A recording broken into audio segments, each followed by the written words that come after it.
The rain in Seattle didn't just fall, it drove itself into your bones. On the night of his 18th birthday, Leo Caldwell sat shivering in the driver's seat of a rusted 1998 Honda Civic, his breath pluming in the freezing air. There was no cake. There were no presents. There was only a black trash bag containing 2 pairs of jeans, a few faded t-shirts, and a framed photograph of his late mother, Sarah. Less than 4 hours earlier, his stepfather, Greg, had thrown that bag onto the wet driveway, changed the locks, and told Leo that his legal obligation was officially over. At 18, Leo was entirely, terrifyingly alone. He spent the next 3 weeks learning the brutal arithmetic of survival.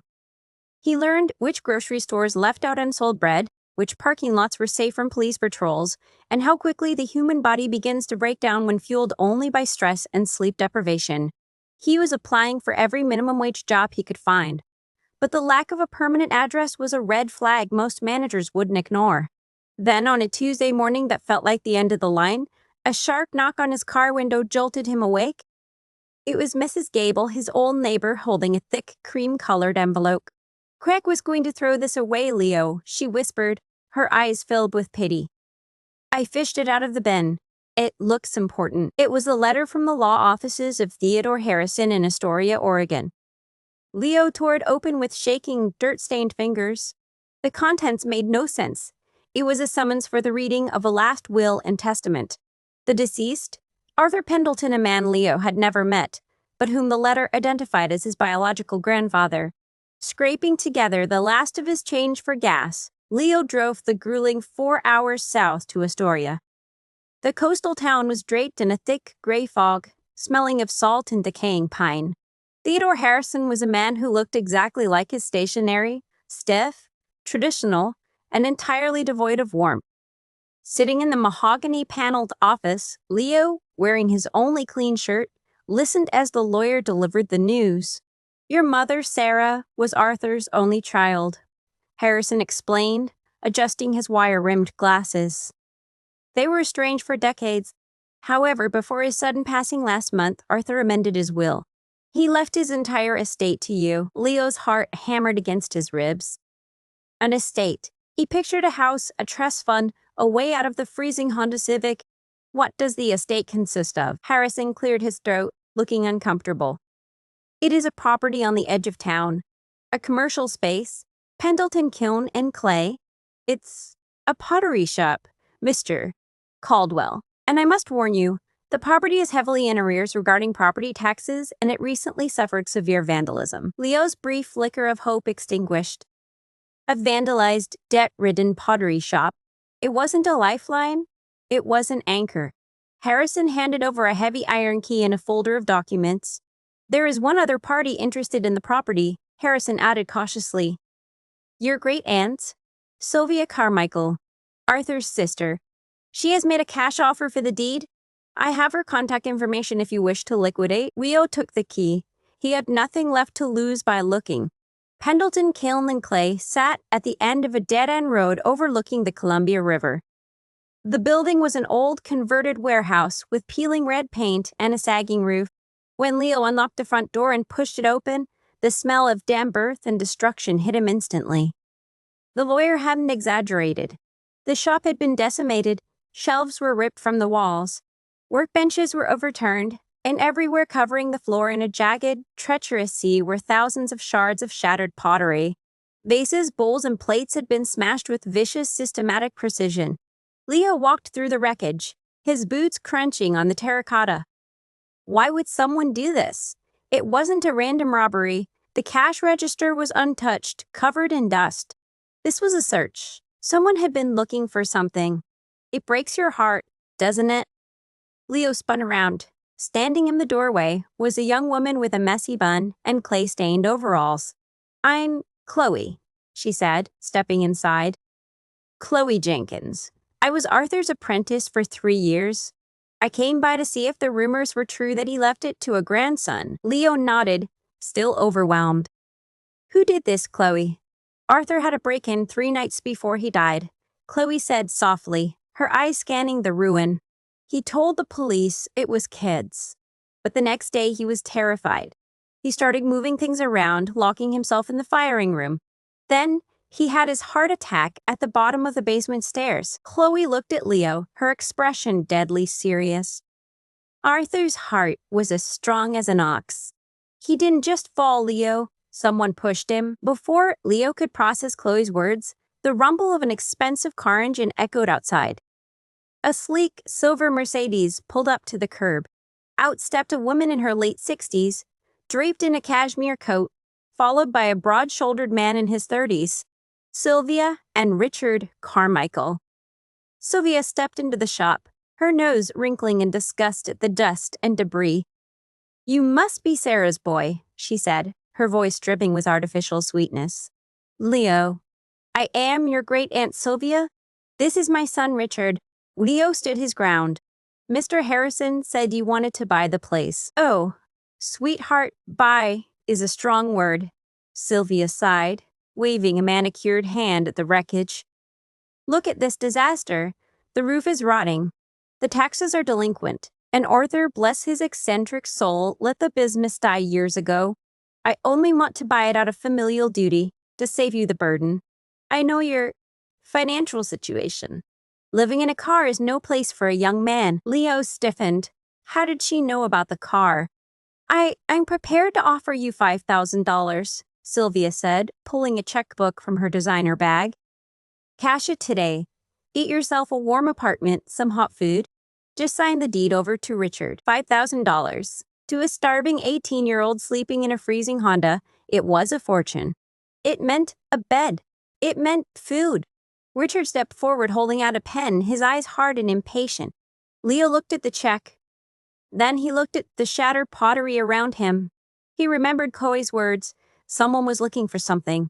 He looked back at Sylvia. Her eyes were fixed on the check, but her knuckles were white. She was tense. She was too eager. "No," Leo said quietly. Sylvia's fake smile slipped. "Excuse me." "I said no. I'm not selling. I want to see what my grandfather left me." Richard stepped forward, aggressively invading Leo's personal space. "Listen to me, you little street rat. You have no idea what you're dealing with. Take the money." "Richard, enough," Sylvia snapped. She turned to Leo, her eyes now cold and calculating.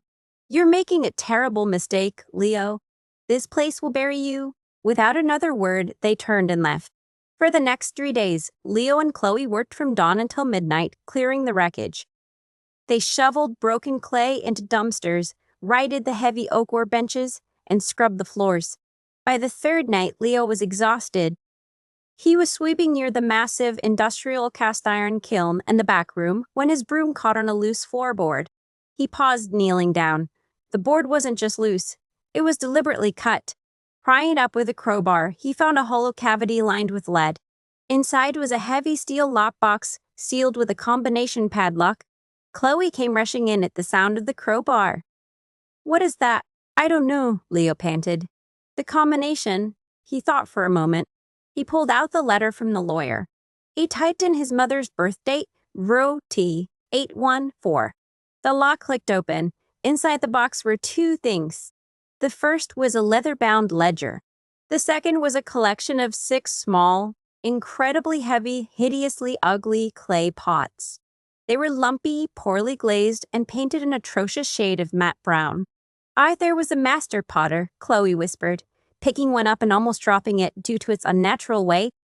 "He would never make something this ugly, and it's way too heavy for its size." Leo opened the ledger. It was a diary detailing the last months of Arthur's life. October 12th, Sylvia has found out about the old man's legacy. I don't know how, but she knows the truth about the missing Carmichael Foundry platinum. She demanded her half. I told her it belongs to Sarah's boy. It's his future. November 3rd, they broke in. Smashed the showroom. They don't realize I never kept it in a safe. A potter hides his secrets in the kiln. November 10th. Richard threatened me today. I know they will come for me soon. I have encased the ingots in heavy terracotta and fired them. They look like amateur paperweights. I'm leaving everything to Leo. If he has his mother's spirit, he won't let Sylvia intimidate him. Leo stared at the ugly brown pots. He took a heavy steel hammer from the workbench and brought it down hard on the rim of the ugliest pot. The brown terracotta cracked and fell away like an eggshell. Beneath the clay, dull but unmistakably gleaming in the dim light, was a solid, rectangular ingot of pure platinum.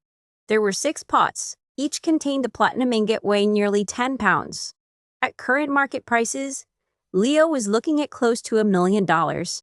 "Oh my God," Chloe gasped, covering her mouth. Sylvia wasn't looking for a deed to a property. She was looking for this. The sound of shattering glass at the front of the shop shattered the silence. Leo and Chloe froze. Footsteps crunched over the debris in the showroom. Then came the overwhelming sharp stench of gasoline. "They came back," Leo whispered, his blood running cold. He shoved the ledger and the exposed ingot back into the floor cavity, pulling the loose board over it. "Hide behind the kiln," he mouthed to Chloe. Leo crept toward the doorway of the firing room. In the dim moonlight filtering through the broken window, he saw Richard Carmichael splashing gasoline from a red jerry can over the wooden workbenches and the walls. Sylvia stood by the door, a lighter clutched in her hand. "Burn it all," Sylvia hissed. "If we can't find it, neither will that little tramp's son.